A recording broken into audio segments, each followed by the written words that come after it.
चलिए आज हम एक बहुत ही रोमांचक सफर में चलते हैं। आज से लगभग 66 मिलियन ईयर्स पहले ये पृथ्वी जो आप देख रहे हैं वो 2024 की नहीं बल्कि 66 मिलियन ईयर्स पहले की है। आइए इसे थोड़ा पास से देखते हैं। उस समय पृथ्वी पर इन विशाल डायनासोर्स का ही राज था, जिन्होंने लगभग 15 करोड़ वर्षों तक पृथ्वी पर राज किया। डायनासोर्स ना ही फैक्ट्री चलाते थे, ना ही कोई प्रदूषण करते थे, इसलिए पृथ्वी उस समय हरी भरी और प्रदूषण मुक्त थी। बहती हुई नदियां इतनी साफ थीं कि हम सिर्फ कल्पना ही कर सकते हैं। सभी डायनासोर्स जीवन से खुश थे और अपने खाने की तलाश में जंगल में टहल रहे थे। लेकिन इतने सुंदर वातावरण के बावजूद प्रकृति को कुछ और ही मंजूर था। जहां माउंट एवरेस्ट जितना एक बड़ा एस्ट्रॉइड डायनासोर्स का काल बन के पृथ्वी से टकरा गया। इसने 20 किलोमीटर गहरा और 180 किलोमीटर चौड़ा एक गड्ढा बना दिया। उस एस्टेरॉइड ने दुनिया को खत्म करने का एक दौर शुरू किया, जिससे पृथ्वी पर एक भयानक परिवर्तन हुआ और चारों ओर धूल ही धूल छा गया। धूल का चादर इतनी मोटी थी कि उसने सूर्य की रोशनी को सालों तक पृथ्वी पर पड़ने ही नहीं दिया और देखते ही देखते पृथ्वी पर सभी डायनासोर्स की मृत्यु हो गई। इसे ही हम 5th मास एक्सटिंक्शन से जानते हैं। काफी टाइम से हम इंसान एलियन से कांटेक्ट करने की कोशिश कर रहे हैं और इसीलिए स्पेस एजेंसीज के कई सारे साइंटिस्ट इस काम में दिन रात लगे रहते हैं। लेकिन क्या आप जानते हैं कि स्टीफन हॉकिंग जैसे महान वैज्ञानिक हमेशा बोला करते थे कि हमको एलियन से कांटेक्ट नहीं करना चाहिए। तो अब सवाल आता है कि आखिर इतने बड़े साइंटिस्ट एलियन से कांटेक्ट करने से मना क्यों करते थे। देखिए, इनका मानना था कि हम इंसान आज की डेट में इतने भी एडवांस नहीं है कि अपने सोलर सिस्टम को ढंग से एक्सप्लोर कर सके। लेकिन अगर कोई एलियन स्पीसीज हमसे कांटेक्ट करने के बाद धरती पर आ जाती है तो इसका मतलब है कि वो हम इंसानों के कंपैरिजन में टेक्नोलॉजिकली काफी ज्यादा एडवांस्ड होंगे। और अगर इन एलियन की इंटेंशन हम इंसानों से दोस्ती करने की बजाय हमको और हमारे धरती के रिसोर्सेज को यूज करने की हुई तो पूरी की पूरी ह्यूमैनिटी खतरे में पड़ सकती है। इसीलिए हमको हमारा सारा ध्यान एलियन से कांटेक्ट करने की बजाय हमारी टेक्नोलॉजी को और एडवांस करने पर लगाना चाहिए।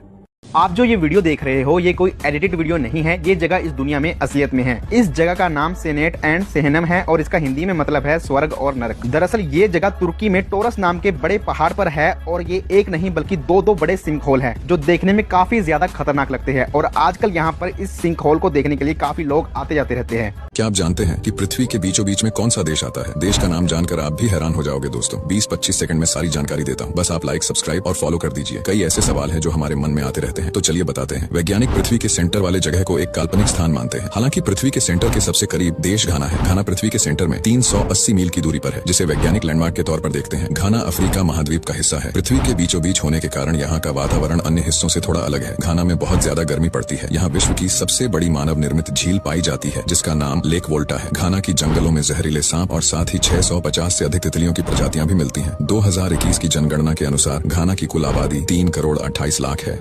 अभी आप एक ऐसे तारे को देख रहे हैं जो इस यूनिवर्स से भी पुराना है। अब ये सुनने में आपको भले ही अजीब लग रहा हो, लेकिन हकीकत यही है कि ये तारा इस यूनिवर्स से भी पुराना है। इस तारे को मेथुसेलाह कहा जाता है, जो धरती से करीब 190 लाइट ईयर्स दूर है। इस तारे की उम्र करीब 14.4 बिलियन ईयर्स है और वहीं ये यूनिवर्स सिर्फ 13.8 बिलियन ईयर्स ही पुराना है। इसलिए वैज्ञानिक भी हैरान है कि ये तारा इस यूनिवर्स से पुराना कैसे हो सकता है। दोस्तों, किसी भी तारे का एज उसके स्पेक्ट्रम, मोशन और ब्राइटनेस को ऑब्जर्व करके पता लगाया जाता है। और वैज्ञानिकों ने जितनी बार भी इसका परीक्षण किया है, हर बार इसकी एज हमारे यूनिवर्स से ज्यादा आई है। इसलिए दुनिया भर के वैज्ञानिकों को लगता है कि इसका जवाब हमारी वर्तमान तकनीक से पता लगा पाना संभव नहीं है। दुनिया के कुछ सबसे बड़े जीनियस के बारे में इंटरेस्टिंग फैक्ट्स। निकोला टेस्ला ने कहा था कि उन्होंने मार्स से रेडियो सिग्नल सुने, जिससे लोगों को आश्चर्य हुआ कि क्या एलियंस हमसे बात करने की कोशिश कर रहे थे। आइजैक न्यूटन, जिन्होंने पता लगाया कि चीजें कैसे काम करती हैं, एक बार आईसाइट के बारे में जानने के लिए अपनी आंख में एक सुई छुपो ली। थॉमस एडिसन, वह व्यक्ति जिसने ढेर सारे आविष्कार किए, मरे हुए लोगों से बात करने के लिए एक मशीन बनाना चाहता था। वास्तव में बुद्धिमान फिजिसिस्ट अल्बर्ट आइंस्टीन को बचपन में बात करने में परेशानी होती थी और कुछ लोग सोचते थे कि वह बहुत बड़े बेवकूफ हैं। चार्ल्स डार्विन, जो इस विचार के साथ आए थे कि समय के साथ प्रजातियां कैसे बदलती हैं, उन्होंने HMS बीगल नामक जहाज पर अपनी बड़ी यात्रा के दौरान पाए गए लगभग हर जानवर को खा लिया था। अगर अंतरिक्ष में किसी की मृत्यु हो जाए तो उसकी लाश का क्या होगा? अंतरिक्ष एकदम खाली होता है। अंतरिक्ष की डेंसिटी ना के बराबर होती है। अंतरिक्ष में ना हवा होती है और ना ही मैटर। मतलब कि जब अंतरिक्ष में कोई खो जाता है तो वो चिल्ला भी नहीं सकेगा, क्योंकि उसकी आवाज कोई सुन ही नहीं सकेगा। अंतरिक्ष में फैला हुआ रेडिएशन और ठंड इंसान के शरीर को पूरी तरीके से निचोड़ लेगा और वो एक मम्मी की तरह दिखने लगेगा। अंतरिक्ष में मरने के बाद इंसान की बॉडी अंतरिक्ष में घूमने वाला एक ऑब्जेक्ट बनकर रह जाएगी, जो सैकड़ों सालों तक यूं ही घूमती रहेगी और अंत में सूर्य में मिल जाएगी। अंतरिक्ष में 18 लोग ऐसे हैं जो ऐसी भयानक घटना का शिकार हो चुके हैं, जो आज भी अंतरिक्ष में घूम रहे हैं। अफ्रीका के सहारा रेगिस्तान के बीचों बीच 50 किलोमीटर लंबा चौड़ा एक बेहद ही रहस्यमय स्ट्रक्चर बना हुआ है, जिसे रिचर्ड स्ट्रक्चर कहा जाता है। वैसे इसे अफ्रीका की आंख भी कहा जाता है। माना जाता है कि आंख जैसी यह आकृति इतनी विशाल है कि अंतरिक्ष से भी दिखाई देती है। अब इस आकृति को किसने बनाया, क्यों बनाया, यह आज तक एक रहस्य ही है। कुछ लोग इसे एलियंस द्वारा बनाई गई आकृति मानते हैं, पर असल में यह सालों से एक राज ही बना हुआ है। 2016 में वैज्ञानिकों को स्पेस से एक सिग्नल मिलता है जो कि 5 बिलियन लाइट ईयर दूर से आ रहा था। इसका मतलब कि जब उस सिग्नल ने अपनी जर्नी शुरू की होगी, उस वक्त हमारी पृथ्वी एग्जिस्ट ही नहीं करती थी, क्योंकि हमारी धरती 4.5 बिलियन ईयर्स ही पुरानी है और वो सिग्नल हमारी पृथ्वी के पैदा होने से पहले ही छोड़ दिया गया था। कुछ वैज्ञानिकों का मानना है कि यह सिग्नल हमें किसी दूसरी दुनिया से मिला है। क्या आपको अभी भी लगता है कि हम इस विशालकाय ब्रह्मांड में अकेले हैं? कमेंट में अपनी राय जरूर दें। क्या आपने कभी सोचा है कि साइंटिस्ट को कैसे पता चला कि यूनिवर्स 13.8 बिलियन ईयर्स पुराना है? आपने कभी ना कभी इस तरह का सिग्नल सुना ही होगा।